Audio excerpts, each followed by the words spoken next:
Her piercing accusation sliced through the crowd's murmur. That's the man who stole that child. My pulse froze as my son's small hand tightened around mine.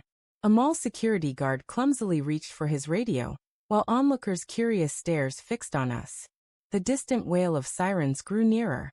A female officer stepped out of the patrol car, her eyes scanning the scene before settling on me.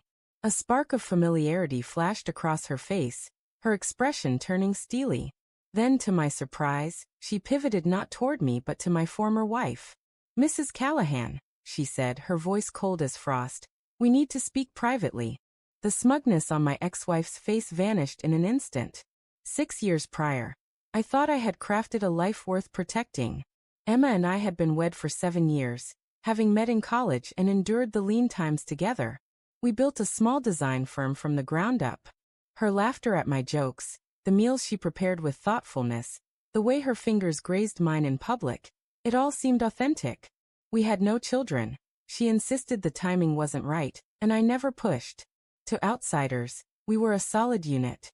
But behind closed doors, a rift widened. She'd mutter about my lack of drive, and I brushed off her barbs until divorce papers landed, delivered with a chilling smirk. In court, she didn't just demand half our assets, she sought to humiliate me.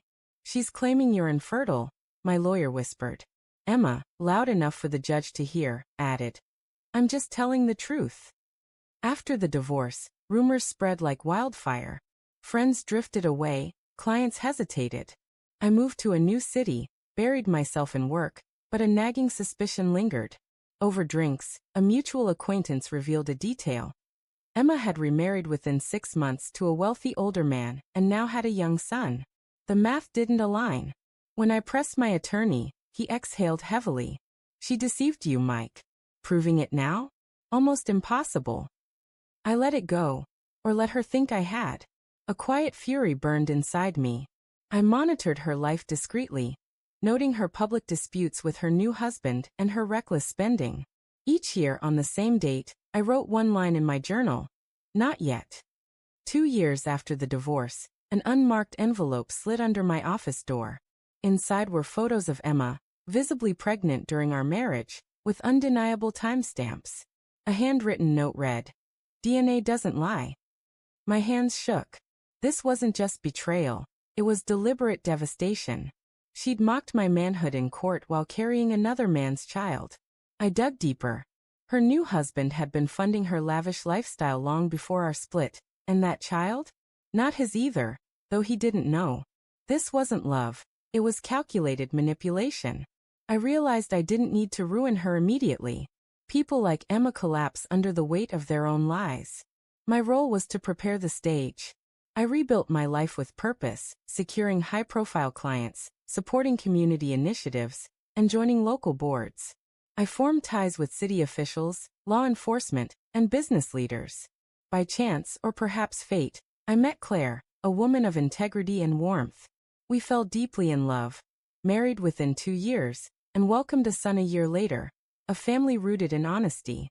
Emma never contacted me, likely assuming I was still licking my wounds. But life has a way of circling back. 6 years after our divorce, I was walking through the mall with my son, laughing as he gazed at a toy store. Then her voice cut through the air behind me. She froze when she saw him, his hair, his eyes unmistakably mine. Her new husband approached, confused, as her face contorted. She grabbed her phone, called 911 and shouted, "That's my son. He's been taken."